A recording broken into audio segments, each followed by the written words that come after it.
Mehsana local crime branch એલસીબીએ કડી તાલુકાના બુડાસણ ગામમાં ચાલતો નકલી વિદેશી દારૂ બનાવવાના એક મોટા નેટવર્કનો પર્દાફાશ કર્યો છે.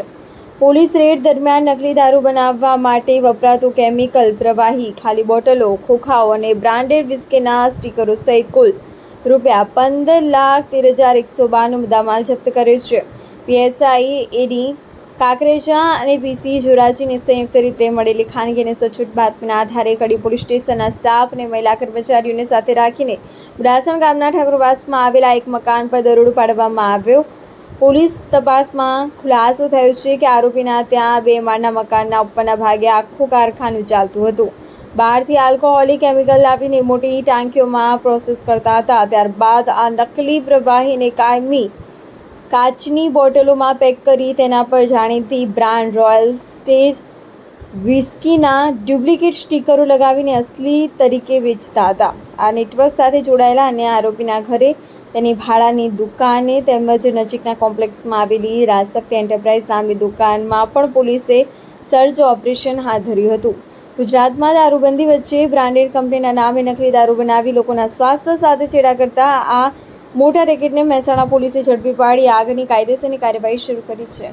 કડીના બુડાસણ ગામની અંદર એક વિજય ઠાકોર નામના વ્યક્તિ પોતાના ઘરની અંદર ઉપરના માળે એક નકલી ફેક્ટરી, જેમાં નકલી દારૂ બનાવીને વેચતા હોવાનું, એમના સાગરીતો સાથે મળીને પ્રવૃત્તિ કરતા હોવાનું મહેસાણા એલસીબી પોલીસ અને કડી લોકલ પોલીસને બાતમી મળેલી હતી. જેના અનુસંધાને આ બંને લોકલ પોલીસ સ્ટેશનની ટીમ અને એલસીબીની ટીમ એક સાથે ત્યાં રેડ કરતા ઘટના સ્થળેથી પોલીસને કુલ 2000 નંગ જેટલી ભરેલી દારૂની બોટલ, 178 પેટી ટોટલ દારૂ થાય. એ સિવાય 300 જેટલી પેટી એટલે કે જેમાંથી 3200 નંગ જેટલા દારૂની બોટલો ભરી શકાય તેટલો મુદ્દામાલ, જેની અંદર 1000 લીટર જેટલું સંદિગ્ધ પ્રવાહી, જે પ્રાથમિક રીતે ઇથેનોલ એટલે કે ઇથાઇલ આલ્કોહોલ મુખ્ય દારૂ તરીકે જે વપરાય છે તે હોવાનું અત્યારે પોલીસને લાગી રહ્યું છે.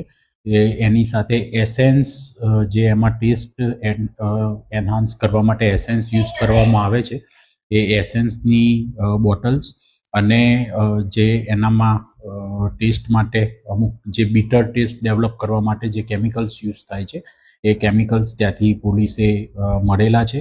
આ સિવાય પોલીસને જાણકારી હતી કે આના સિવાય તેની ભાડે રાખેલી દુકાન અને તેના એક બીજા સહ આરોપી છે મહેન્દ્રસિંહ ઝાલા, તેના ઘરે પણ કોઈ શંકાસ્પદ ચીજ વસ્તુઓ મળી શકે તેમ છે. પોલીસે ત્યાં પણ એ સ્થળો ઉપર પણ રેડ કરેલી હતી અને ત્યાંથી પણ પોલીસને ઘણી સંદિગ્ધ ચીજ વસ્તુઓ, જેમાં ડુપ્લિકેટ આલ્કોહોલ અને આ જે બોટલો જે બનાવતા હતા તે રોયલ ચેલેન્જ અને રોયલ સ્ટેગ કંપનીના ખોટા સ્ટીકરો, તેના સીલ અને એના લેબલ્સ વગેરે સંદિગ્ધ ચીજ વસ્તુઓ બધી મળી આવેલી છે, જે તમામ પોલીસે કબજે લઈ પંચનામું કરી અને અત્યારે જે પ્રોહી એક્ટ છે તેના સેક્શન 65ના જે સબસેક્શન્સ છે એ અને બીએનએસના જે રિલેવન્ટ સેક્શન્સ છે એના હેઠળ ગુનો દાખલ કરી અને અત્યારે તે પૈકીના 2 જે મુખ્ય આરોપી છે વિજય ઠાકોર અને મહેન્દ્ર, તેને રાઉન્ડ અપ કરી અને અત્યારે પોલીસ આગળનું ઇન્વેસ્ટિગેશન હાથ ધરી રહેલ છે.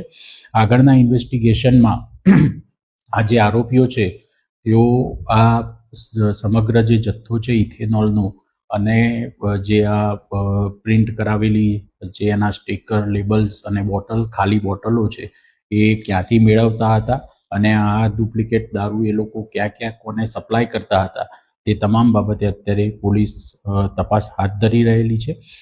આ ટોટલ જે આ લોકોની જે ગેરકાયદેસર પ્રવૃત્તિ ચાલતી હતી તેની અંદર ગગન પટેલ, વિજય ઠાકોર, હર્ષદ વાઘેલા અને મહેન્દ્રસિંહ ઝાલા, આ 4 વ્યક્તિઓ ભેગા મળી અને ચલાવતા હતા. આ સિવાય કોઈ અન્ય વ્યક્તિઓનું ઇન્વોલ્વમેન્ટ છે કે કેમ તે બાબતે પણ અત્યારે અમે ઇન્વેસ્ટિગેશન હાથ ધરી રહેલા છીએ.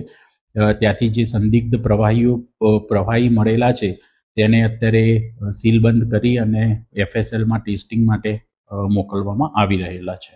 સર અમલ રહેણાંક વિસ્તારમાં બનતો હતો, ક્યાંથી બનાવતા હતા અને ક્યાં મોકલવામાં આવતા? એ બાબતે હજુ પોલીસ અમે તપાસ કરી રહ્યા છીએ કે આ લોકો આના માટેનું રો મટીરિયલ ક્યાંથી લાવતા હતા અને કઈ જગ્યાએ મોકલતા હતા. આ પહેલાં પણ 1 વર્ષ અગાઉ બુડાસણ ગામની અંદર જ પોલીસે આ પ્રકારની જ એક ગેરકાયદેસર ફેક્ટરી દારૂની પકડેલી હતી અને આ પૈકીના જે આરોપીઓ છે તેમાં ગગન પટેલ અને હર્ષદ વાઘેલા તેઓ પોતાનો આ પ્રોહી રિલેટેડ ગુનાહિત ઇતિહાસ ધરાવે છે અને એ સિવાય વિજય ઠાકોર છે તેના ઉપર પણ મારામારીના ને અન્ય બીએનએસ રિલેટેડ કેસ દાખલ થયેલા છે. એટલે મૂળ ગુનાહિત પ્રવૃત્તિમાં સંકળાયેલા લોકો છે. એટલે પોલીસ એ દિશામાં પણ અત્યારે તપાસ હાથ ધરી રહી છે.